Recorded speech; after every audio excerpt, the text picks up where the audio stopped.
오늘 우리 마태복음 28장 우리 1절에서 10절에 있는 말씀처럼 말씀대로 살아나셨느니라 라는 제목으로 말씀을 전할 때 예수님의 부활이 말씀대로 부활하신 것처럼 여러분들의 모든 삶과 믿음이 말씀대로 회복되어지는 귀한 한 주간 되기를 바랍니다. 오늘이 우리 부활주일인데 우리 종교개혁자 마르틴 루터가 봄의 생명력을 보면서 이렇게 고백을 했습니다. 봄철이 되어 새롭게 움트는 새싹마다 피어나는 꽃잎마다 주님이 부활의 약속을 새겨 놓으셨습니다. 자연의 모습을 보고도 우리는 예수 그리스도의 부활과 우리의 부활을 바라볼 수가 있는 것입니다. 자, 이 말은 무슨 말이냐 그러면 우리가 봄에 새싹이 돋고 우리 봄 되면 꽃이 피는 것처럼 새싹이 돋는 것을 보고 꽃잎이 필 때마다 우리는 주님의 부활을 마음속에 각인시키는 시간이 돼야 된다. 이렇게 말씀을 했습니다. 여러분 우리가 마음속에 담아야 될 것이 뭐냐 그러면 우리 기독교의 복음의 핵심이 뭐냐? 바로 예수님의 십자가와 부활입니다. 그래서 특별히 예수님의 십자가가 우리에게 고난이라면 예수님의 부활은 우리에게 축복이고 응답이고 모든 것을 회복시키는 나에게 기쁨이 되는 것입니다. 그래서 바울은 고린도전서 15장 17절에 이렇게 말씀을 했습니다. 그리스도께서 다시 살아나신 일이 없으면 너희의 믿음도 헛되고 너희가 여전히 죄 가운데 있을 것이요. 자, 그리스도의 부활이 없었다면 우리가 믿는 것이 아무런 의미도 없고 여전히 우리는 창세기 3장의 모든 죄와 저주 가운데 있을 것이다. 그러나 그리스도의 부활이 있음으로 말미암아 우리의 믿음도 기적이고 그리스도의 부활로 말미암아 나에게 죄와 저주가 여러분 100% 사라졌다. 그래서 정말 우리가 오늘 가져야 될 믿음은 뭐냐 그러면 오늘 부활주의를 통해서 나의 모든 것이 회복되는 그러한 부활주일이 돼야 되겠구나. 오늘 이 언약을 붙잡는 여러분이 됐으면 좋겠습니다. 오늘 우리가 살펴볼 말씀은요, 예수님의 부활이 역사적 사실이고 단순히 우연히 일어난 사건이 아니라 우리 예수님의 부활은 말씀대로 이루어진 언약 성취였다는 것입니다. 다시 말하면 예수님의 부활은 우연한 부활이 아니고 예수님의 부활은 말씀대로 성경대로 부활했다는 것입니다. 자, 예수님의 부활을 여러분 막아보려고 대제사장, 바리새인들 또 이런 사람들이 빌라도의 허락을 받아가지고 무덤을 큰 돌로 막고 로마 황제의 이름으로 임봉을 하고 로마 군병들을 동원해서 철저히 무덤을 지켰습니다. 그런데 어떻게 됐습니까? 이 모든 것을 다 무용지물로 만들어버리고 말았습니다. 왜 무용지물로 만들어버리고 말았습니까? 예수 그리스도께서는 말씀대로 성경대로 부활하셨습니다. 그래서 대제사장들, 바리새인들, 그 다음에 빌라도가 예수님이 부활하지 못하도록 무덤을 지켰지만은 예수님은 부활하셨습니다. 왜 부활하셨습니까? 여러분, 말씀대로 성경대로 부활했습니다. 자, 여러분이 마음속에 담아야 될 것이 뭐냐? 그러면 예수님이 부활하신 것은 그가 말씀하시는 대로 성경대로 살아나셨느니라. 이것이 나의 여러분 믿음이 돼야 됩니다. 자, 그러면 오늘 말씀대로 예수님이 성경대로 여러분 부활했다. 말씀대로 부활한 것이 바로 어떻게 보면 굉장히 기적이잖아요. 그런데 예수님이 말씀대로 성경대로 부활한 것보다 더 기적 중에 기적이 뭐냐?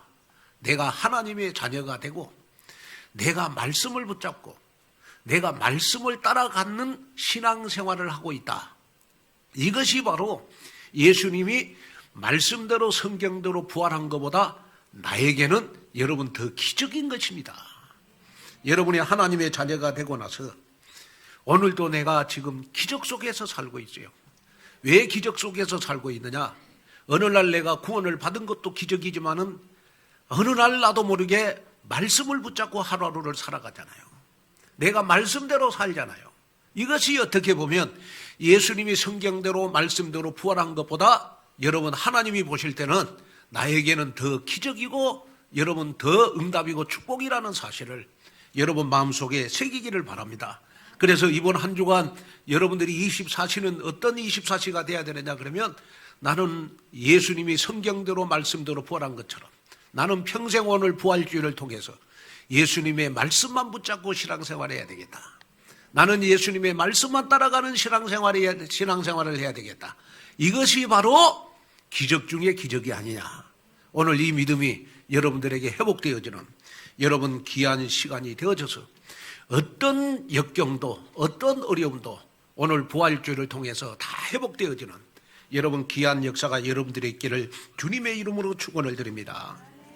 그러면 첫째로 하나님의 말씀을 붙잡는 언약 인생이 되어야 됩니다. 자, 우리 마태복음 28장 5절 6절을 한번 읽어보겠습니다. 천사가 여자들에게 말하여 이르되 너희는 무서워하지 말라.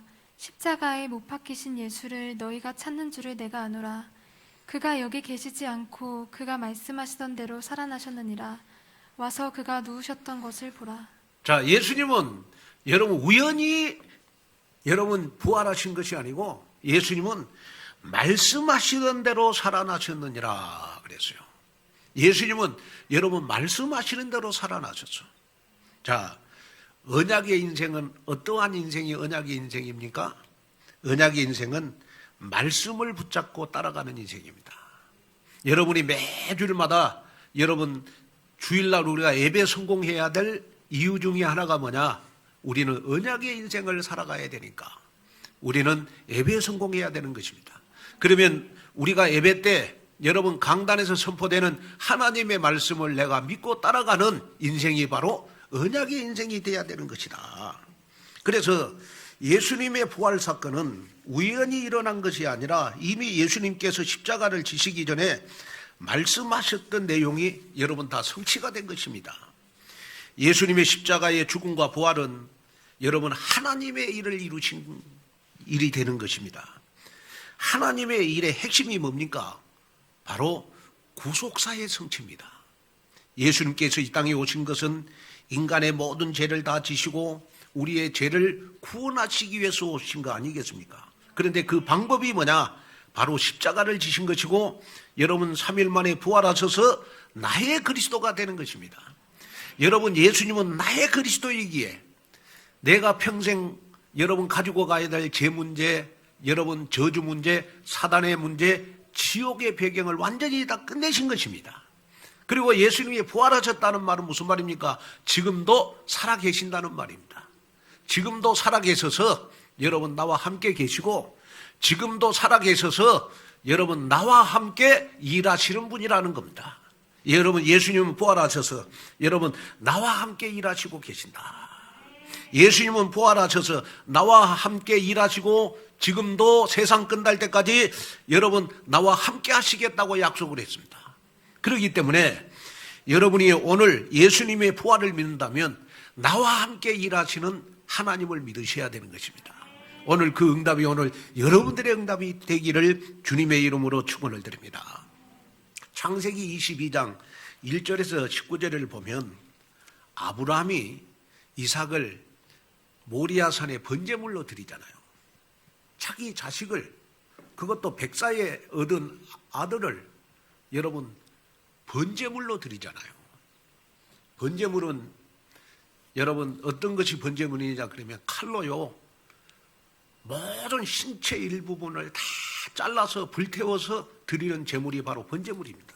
여러분 100살 때 얻은 귀한 아들을 여러분 온몸을 칼로 잘라서 하나님 앞에 드린다는 거 여러분 그 쉬운 일이 아닙니다. 그런데 아브라함이 이삭을 여러분 모리아산의 번제물로 드릴 수 있었던 것은 다른 이유에서 드린 것이 아니고 히브리서 11장 17절 19절에 보면 답이 나와 있어요. 한번 보겠습니다. 아브라함은 시험을 받을 때 믿음으로 이삭을 드렸으니 그는 약속들을 받은 자로 돼 그 외아들을 드렸느니라. 그에게 이미 말씀하시기를 내 자손이라 칭할 자는 이삭으로 말미암으리라 하셨으니 그가 하나님이 능히 이삭을 죽은 자 가운데서 다시 살리실 줄로 생각한지라. 비유컨대 그를 죽은 자 가운데서 도로 받은 것이니라. 자, 여기 보니까요 19절 한번 그대로 펴봐요.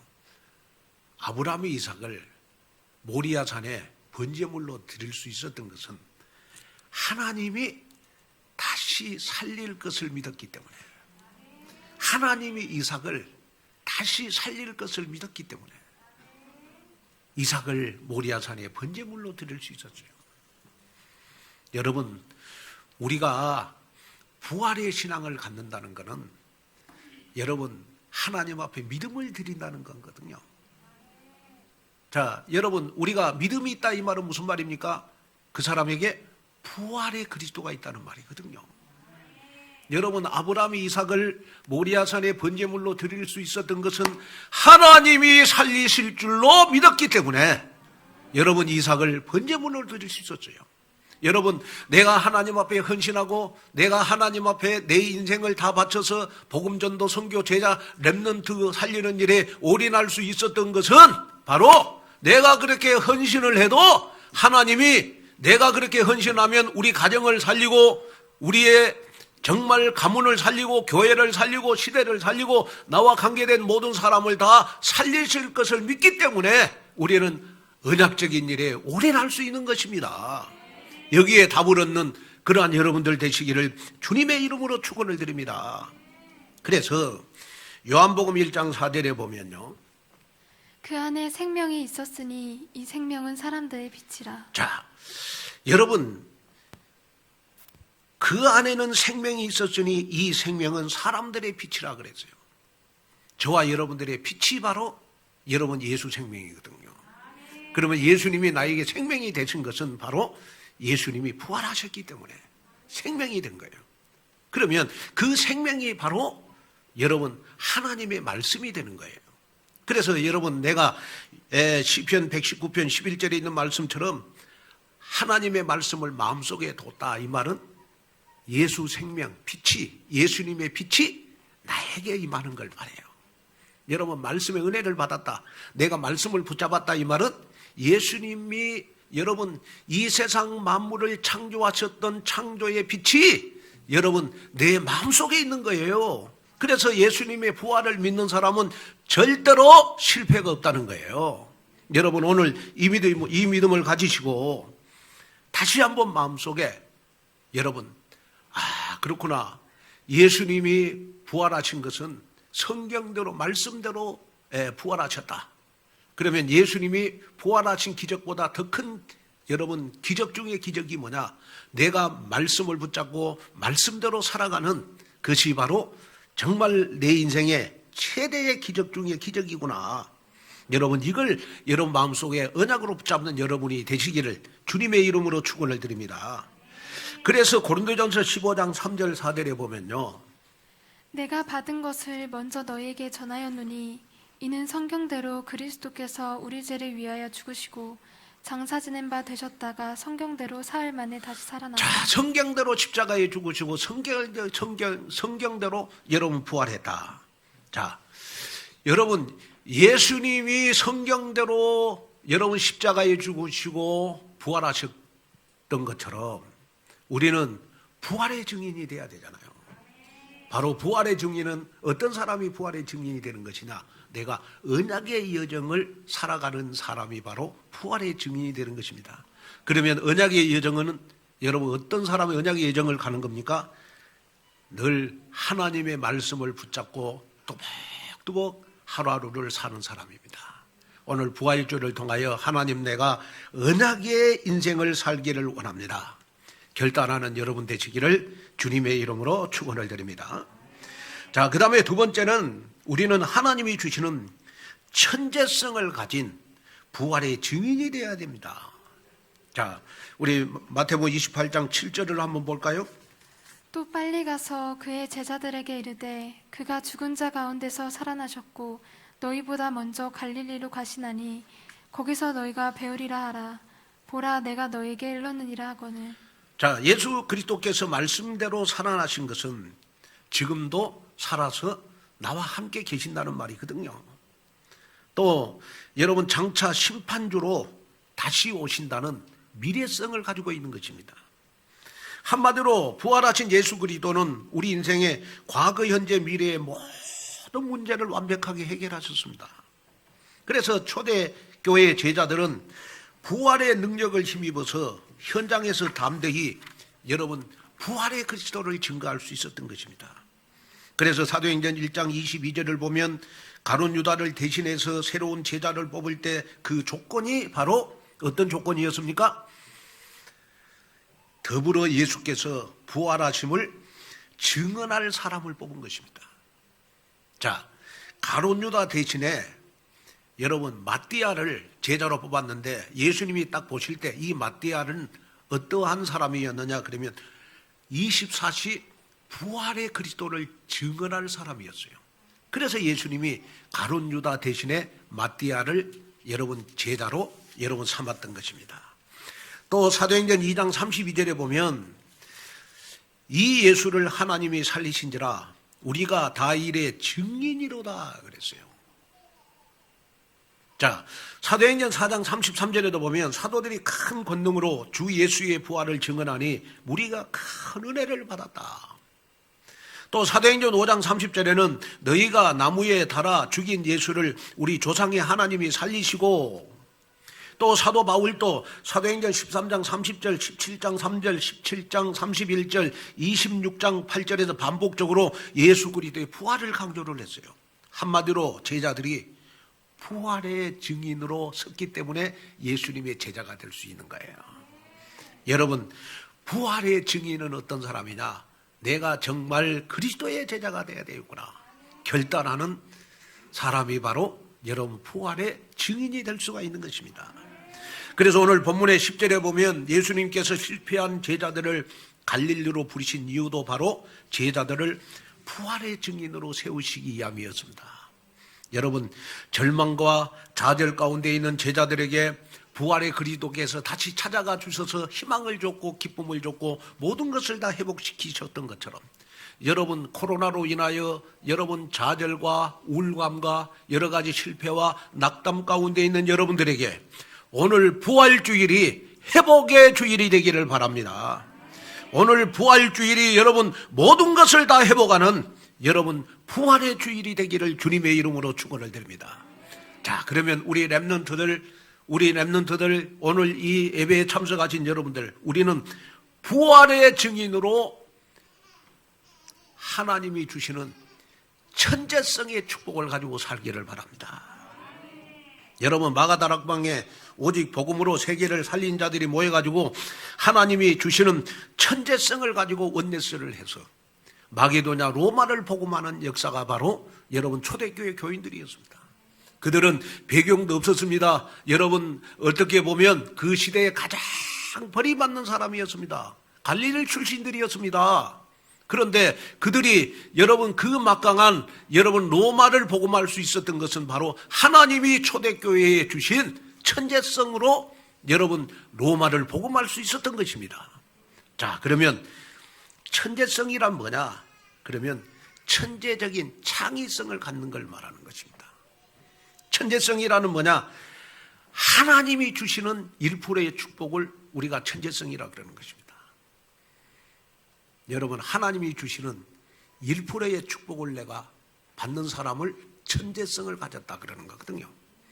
여러분, 부활의 증인은 하나님이 나와 함께 하시면, 하나님이 나와 함께 일하시면 여러분 이 시대의 1% 안에들은 경제 축복 받을 줄로 믿습니다. 그래서 산업하시는 분들은 산업의 천재성을 가져야 돼요. 그래야 로봇 경제를 회복하잖아요. 우리 렘넌트들은 학업의 천재성을 가져야 돼요. 그래야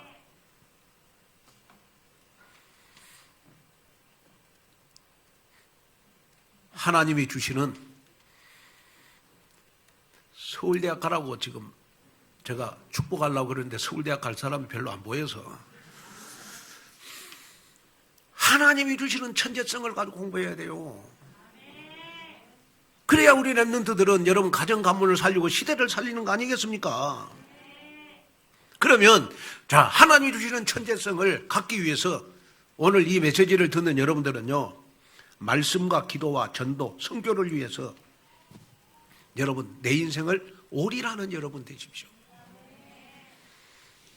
그러면요, 여러분 하나님이 전도 때문에, 선교 때문에, 제자 때문에, 랩런트 때문에 이 시대에 1%의 축복을 하나님이 여러분들에게 찾아서 안겨주실 줄로 믿습니다. 이 사람을 우리는 천재성을 가진 사람이다. 온전히 하나님이 주시는 능력과 하나님이 주시는 권능과 하나님이 주시는 기적 속에서 1%의 축복 속에 있는 사람, 이 사람을 우리는 천재성이라 그러는 것입니다. 오늘 우리는 부활의 증인으로 이 시대에 천재성을 가진 우리 장로님들로, 권사님들로, 모든 성도들, 우리 랩런트들로 정말 부활의 증인이 되는 그러한 여러분들 되시기를 주님의 이름으로 축원을 드립니다. 자, 결론으로 말씀을 마치려고 합니다. 마태복음에 보면 예수님께서 제자들에게 직접적으로 죽음과 부활에 대해서 3번 말씀을 했어요. 마태복음 16장 21절 28절, 마태복음 17장 22절 23절, 마태복음 20장 17절 19절에 나오는데, 재미있는 것은 예수님께서 제자들에게 말씀을 하실 때 제자들의 반응이 어땠냐는 겁니다.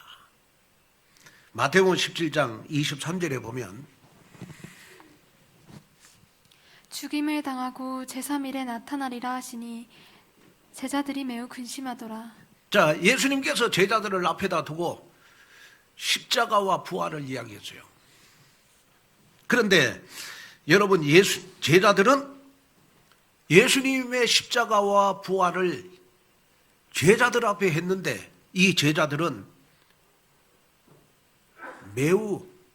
매우 근심했다, 이렇게 밝혔습니다. 왜 제자들은 예수님이 십자가와 부활을 얘기할 때 매우 근심했다고 성경에 이야기하고 있을까요? 그것은 바로 제자들은 예수님을 3년이나 따라다니면서 예수님에게 어떤 동기와 목적을 가지고 따라다녔는데 예수님이 십자가에 죽을 것을 말씀하시니까 제자들은 근심 속에 좌절할 수밖에 없었어요. 다시 말하면 부활의 기쁨을 갖지를 못했던 거예요. 오늘 이 말씀을 들으면서 오늘 부활주를 통해서 여러분이 꼭 마음에 담아야 될 거 있어요. 그게 바로 부활의 소식을 듣지 못한 제자들처럼 우리는 근심하면서 신앙생활하면 안 된다. 우리는 기쁨과 감사와 우리는 축복과 넘치는 영적인 힘을 가지고 신앙생활해야 된다. 그러려면 여러분 오늘 나에게 있는 십자가를 다 버려라. 나에게 있는 십자가, 나에게 있는 여러분 십자가가 뭡니까? 바로 왜 하나님이 다른 사람에게는 저렇게 축복을 주는데 나에게는 이렇게 어려움을 많이 주지? 왜 다른 남편들은 저렇게 다 건강하게 잘 사는데 우리 남편은 왜 병들었지? 왜 다른 자녀들은 다들 좋은 대학 가고 다 이렇게 잘 자라는데 왜 우리 자녀들은 예배에 출석을 못하지? 그러면서 다른 사람에게 없는 여러분 나만의 십자가를 가지고 살아가는 성도들, 절망하십니까? 좌절하십니까? 어떻게 보면 부활의 기쁨을 찾지 못하는 제자들과 똑같은 신앙생활이 아니겠느냐. 오늘 부활주를 통해서 여러분 나에게 있는 십자가가 오늘 예수님의 부활로 여러분 다 로마서 8장 28절에 있는 말씀처럼 모든 것이 협력하여 선을 이루는 응답이 오늘 부활주일이 되기를 바랍니다. 그래서 여러분 오늘 원망거리가, 여러분들의 불평거리가 완전히 기쁨이 되기를 바라고, 여러분 응답이 되기를 바라고, 모든 축복이 되기를 주님의 이름으로 축원을 드립니다. 그래서 히틀러에 저항하다 순교한 독일의 본 헤퍼 목사님이 이런 고백을 했습니다. 예수님의 부활을 믿는다면서도 슬퍼하면 하프 크리스찬이고 절망하면 넌 크리스찬입니다. 자, 이 말은 무슨 말입니까? 절망하면 크리스찬이 아니라는 말이에요.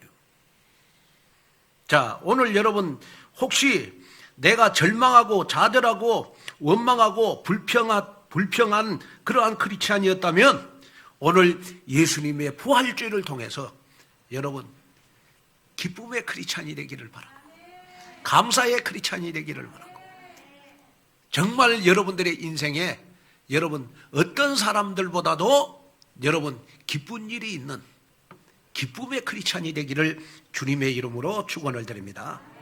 그래서 부활하신 주님이 24시간 여러분들과 함께 하십니다. 하나님이 나와 함께 하시기 때문에 하나님이 주시는 천재성을 가진 부활의 증인으로 멋지게 사시는 여러분 되시기를 주 예수 그리스도 이름으로 축원을 드립니다. 하나님의 귀한 은혜와 하나님의 귀한 축복을 감사합니다. 우리 예수님은 말씀대로 살아나셨습니다.